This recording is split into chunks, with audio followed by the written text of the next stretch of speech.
Startuprad.io, your podcast and YouTube blog covering the German startup scene with news, interviews, and live events.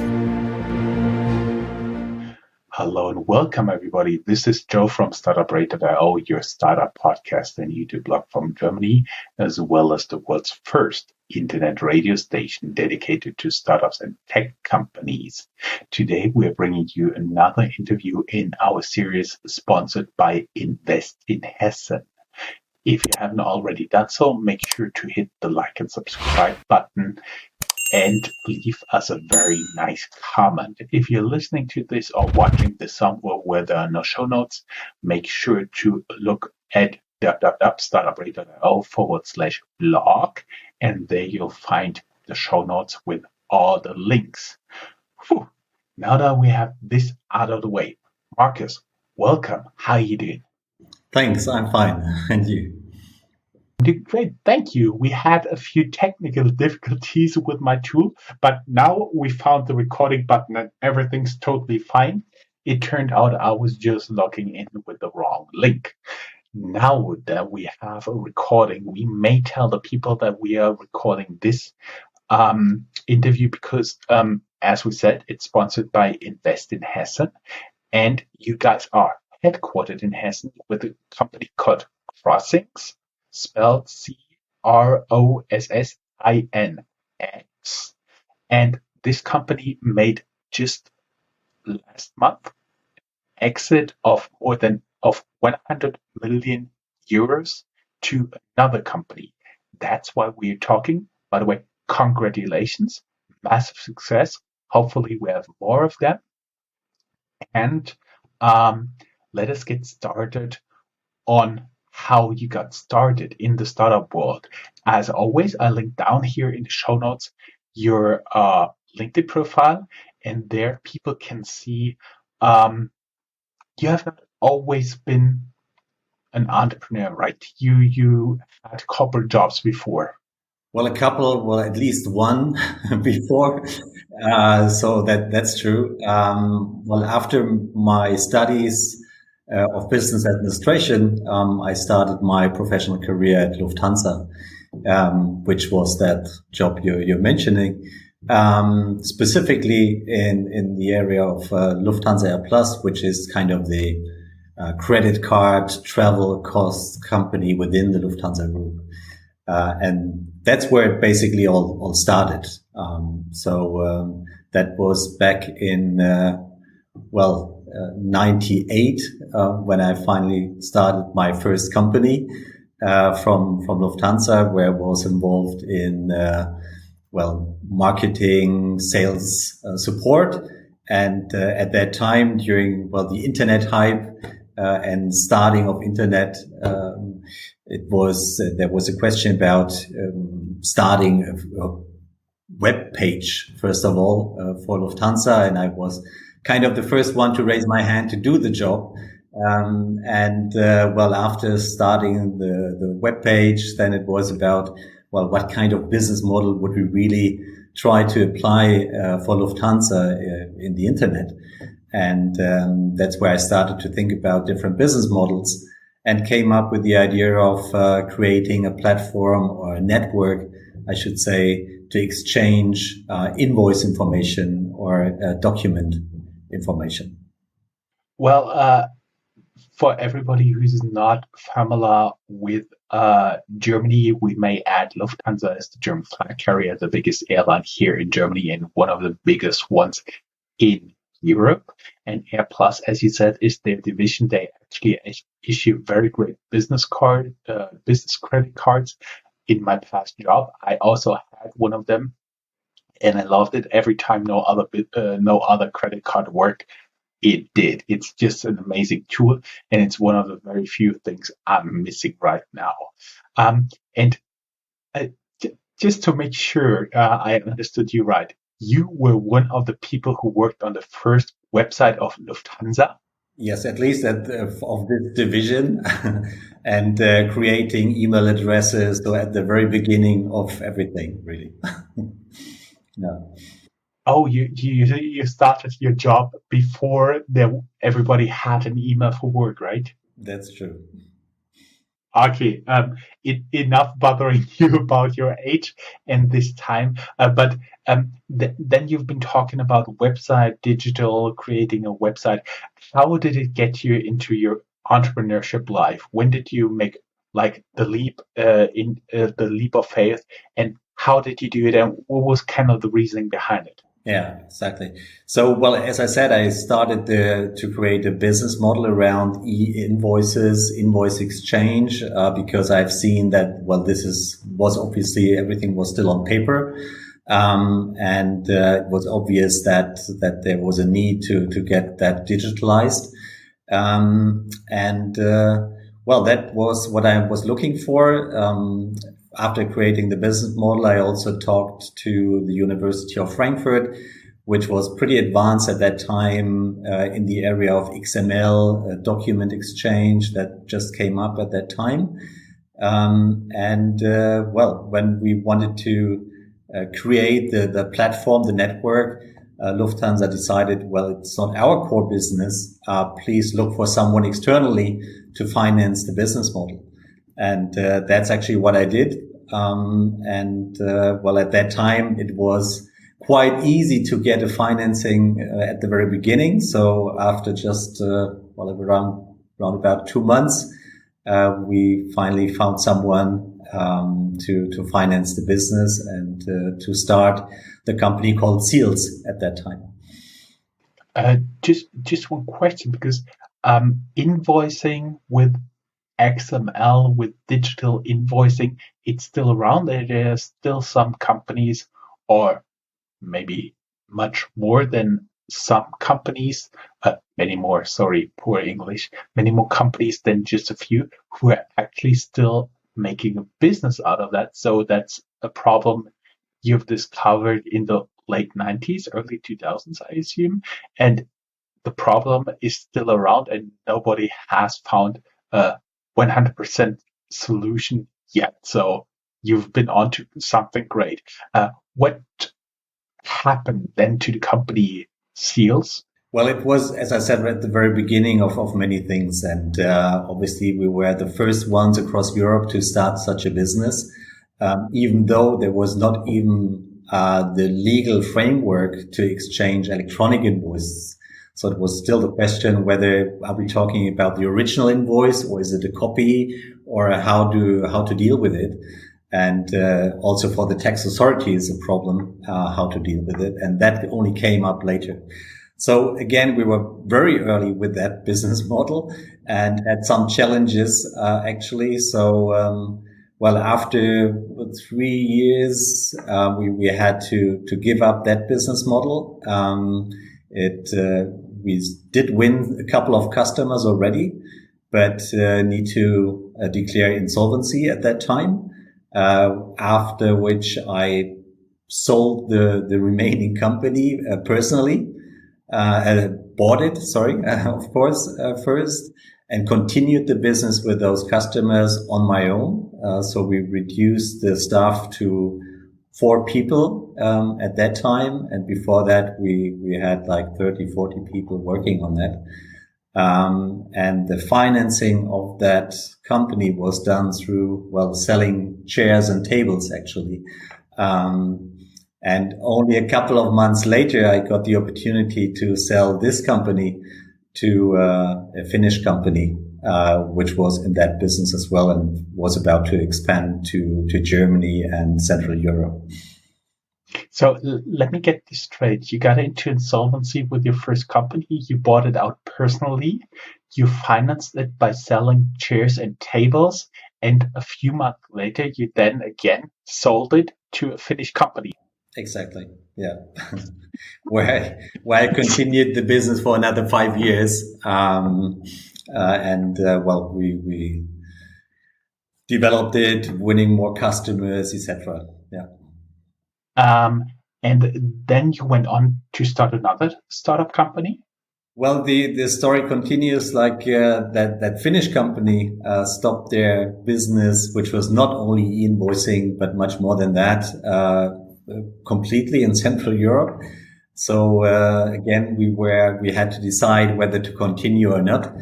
And we decided again to continue and develop from scratch a new solution and start a completely new business with 4 people, which was then in 2007 when we started crossinx. Okay. So basically, you stayed on to this company. Then the new owner said, "Okay, we're going to shut this down," and then you started crossinx. Exactly. Yeah. What was the idea behind it, and did you take some of the people from your former company with you? Yes, well, we took 4 people with me. So we started with 5 people, especially the technical colleagues that were able to develop the new platform because, as I said, we had to develop it from scratch again. And also we're able to continue with some of the customers that used the network already earlier. And that was the beginning of the crossinx story. After starting crossinx, we had the opportunity again to take in a couple of investors, but at that time, rather private investors, business angels than really venture capital companies. How hard was it back in 2007 to find business angels? Was it like you just have your personal network, or was it like some startups tell me, I pitched to 60, 70, 100, 120 different investors, and the last one finally invested? Was it like that? Yeah. Well, I was lucky to have an interesting private network and did find kind of family and friends, investors at the very beginning, which made life much easier. And also after the experience we had before, we clearly wanted to avoid venture capital investors at that point in time, to be sure that they have a long-term interest in developing and building the company really. That worked out with a couple of, business angels and private investors. Before we get into crossinx and your exit, I would like also to mention that you've been the chairman of the European Fintech Alliance. How did this happen, and what did you learn there? Well, that came a bit later in the process. I always try to engage in associations to promote these new ideas. Before the European Fintech Alliance, it was other associations like Verband Elektronische Rechnung, so German association really being dedicated to invoices, electronic invoices, and to make that popular. Afterwards, it was European Association for E-Invoicing, ISPA. Both of them are still around, and I'm co-chairing those. Only later on, I joined this initiative, European Fintech Alliance, just a couple of years ago, when we also started to be more active also in financing of invoices, so being even closer to fintechs. But I no longer have that position with the European Fintech Alliance today. I was wondering, at what point did you guys actually consider yourself a fintech? Because I remember the first fintech reviews I did was like something around 2014. By the way, it's still around. Look on our channel on the 25th of December each year, and you'll see it. When did you actually realize? Oh, look, we are fintech. That's actually what we're doing. And do you still consider yourself a fintech? Yeah. Well, actually, we do. At the beginning, there were, of course, many definitions of what a fintech really is, whether it's only a startup company or also a mature company, whether they need to deal with financing as such. But our definition also across the European Fintech Alliance, for example, was always it needs to deal with financial and technical processes. And that's obviously what we do, to exchange invoices, to initiate payments. And we even got closer over time to payments and financing. So definitely I would consider ourselves to be a fintech company. Now I do believe that's the point we talked about already 15 minutes. Now it's the point to get into actually what crossinx does. Can you tell this a little bit in your own words? Yes, sure, I'll try. What we developed is really a network, a cloud-based network to exchange invoices in the B2B space, where we are primarily active in. We started with the business case that we help rather large companies to collect the invoices from their different suppliers, whether small or large, through our platform and network, converted it into a data format that can be processed by their ERP system so that they can automatically book the invoice without touching them or do any manual processing with the invoice. That's where we come from. And we added different services over time, starting by even managing paper invoices and extracting the information from the paper. Then added a solution for, sending invoices to different parties, and even adding different types of documents like orders, dispatch advices, order confirmations, and so on, to cover really the whole process of, as we call it, financial supply chain. We may add for our audience that actually that is very important, because in big companies, you're completely lost when you just mail with your invoice number to their official mailing address, maybe physical or digital, mail an invoice, and there's not somebody walking around on the hallways and yelling, who ordered this, who is paying it. Basically, they just send it back. Sorry, guys, not paying it. Send it to the right person. And that's actually one of the many things you're helping them with, is getting the invoice to the right person and making sure they can check it and all the information included, because that's also an important part. How much did we produce? Where did we produce it? It's also part of your supply chain business. So that's my understanding. Yeah. Exactly. I mean, and we also do the validation of the content of the invoice. So it's not only converting it to a different data format to be processed in an ERP system, but we also check whether it's tax compliant, for example, whether it has all information tax authorities would expect on an invoice, as one example. But we will also check whether it covers all requirements such a company has, because it might ask for an order number on the invoice or cost center or whatever it is.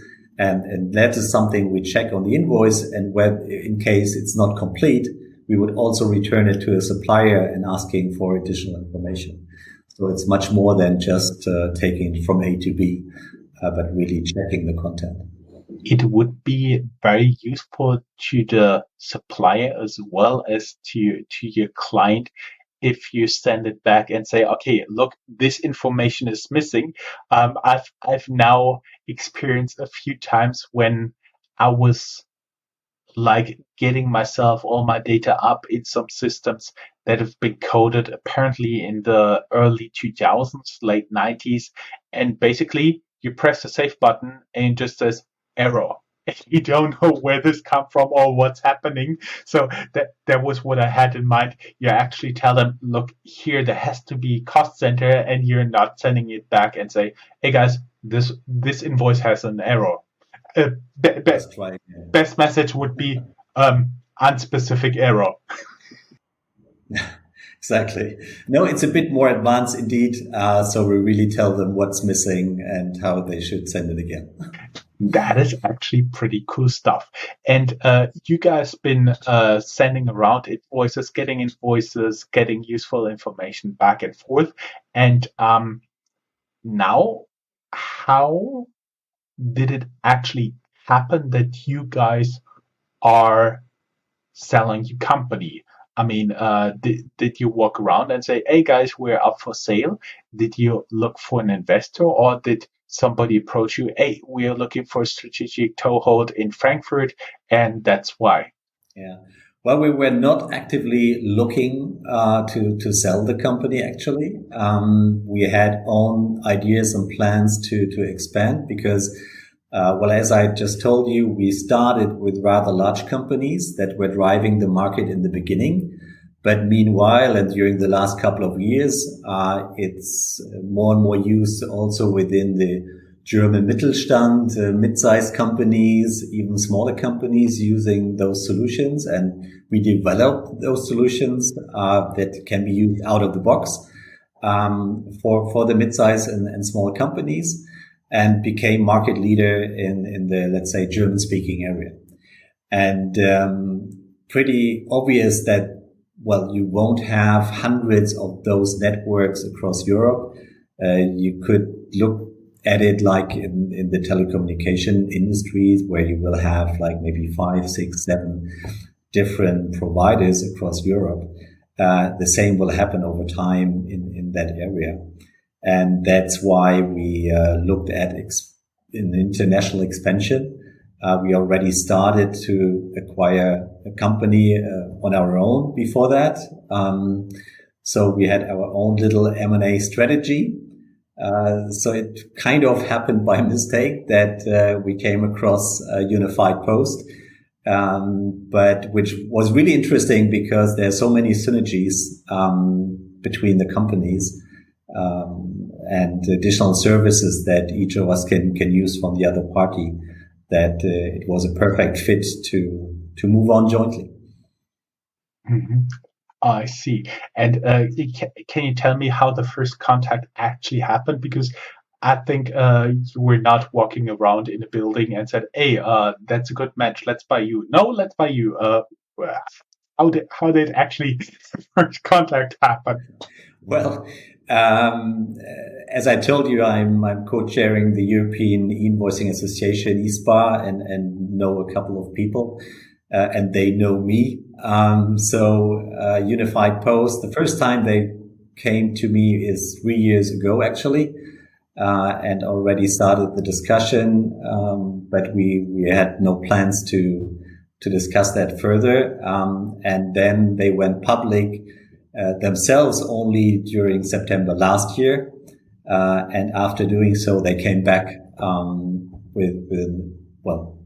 with another discussion, next ideas, and also developed new solutions actually in the area of payment and supply chain finance, which were a perfect fit to what we currently do. And that's why we started the discussion when they came back now during February, March.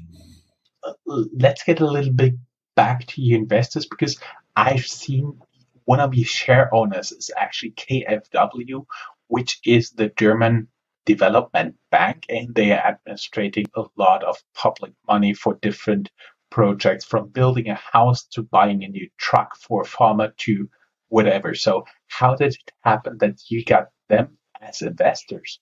Yeah, well, that was pretty at the beginning of crossinx, not the first investors, but they did run a program at that time where they doubled the investment of another private investor. And we became aware of that program. And when we had, a second round of financing with another private investor, another business angel, actually, we did get in contact with KfW using this specific program. And they were convinced about the business and agreed on, funding it. But they didn't give you trouble in terms of the exit. No, why should they? I see. And also, when we talk about your shareholders, I see that approximately 4% are owned by your employees, which is pretty awesome because they get their share in the exit proceeds. But can you tell us a little bit how hard it is, how difficult it was to actually get this Mitarbeiterbeteiligungsprogramm, this employee shareholder program up and running? Well, we started that at the very beginning, actually. It was not that popular at that time yet. Nowadays, you have more possibilities to create such a program. Well, that way it was pretty easy. It was, to be honest, limited to the other founders of the company, which were joining that program. It was started from the beginning. This podcast is sponsored by Invest in Hessen. Make sure to pay them a visit. Down here in the show notes, there's the link. And of course, we would be a little bit interested why you guys set up your shop in Frankfurt, in Hessen, and how your experiences have been so far. Well, besides the fact that I'm born in Frankfurt and still enthusiastic about the city, I think it has a lot of advantages anyway. Perfect infrastructure to run the business in the middle of Germany, perfectly situated and to reach other cities from north to south, and with a good infrastructure. That's the main reason why we obviously stayed in Frankfurt. And at the beginning, you also had good access to other startup companies, even though there were, of course, some challenges still to find the right contact person for every single issue you might have. We're already running more than 25 minutes, and there would still be a lot I would like to ask you, but actually I don't want to extend this interview as long as I would love to, unfortunately. But let me ask you about your plan. What are you going to do after the exit? You're going to retire? You're going to become a full-time investor, a business angel? What will you do? Well, first of all, I will continue to have a role within the new group, Unified Post Group, be member of the executive board of the group as well, and try to facilitate the integration and develop the business now as a joint offering. So that will be what I will be doing primarily. But in parallel, of course, I will also try to help other founders to start a business and act as a business angel. Started to have first contacts already, specifically in the B2B space. I think that's where I can help with some experience that I made the last 20 years now. I think that are amazing closing words. You made an exit. You're going to continue to mentor and invest in other B2B startups, which I think is a very important step in kind of developing Frankfurt as a startup hub. I do believe there are not enough people like this here yet. Hopefully there will be a more in the next few years. Only thing left for me to say is thank you very much for being here. It was a pleasure to have you as an interview guest, and thanks to our sponsor, Invest in Hessen. Thank you, Marcus. Thank you. Bye-bye. Talk to you soon. Thank you. Bye-bye. If you are a professional looking at the European startup scene, Germany is a place you cannot miss. Fortunately for you, there is Startuprad.io, the authority on German startups. This English-only podcast brings you fresh interviews each week. Most likely, you have never heard or read anything on these startups before in English, but you will in the future. Be ahead of the curve and subscribe to Startuprad.io podcast, or check for the Startuprad.io internet radio station. Check your Alexa for the Startuprad.io skill as well.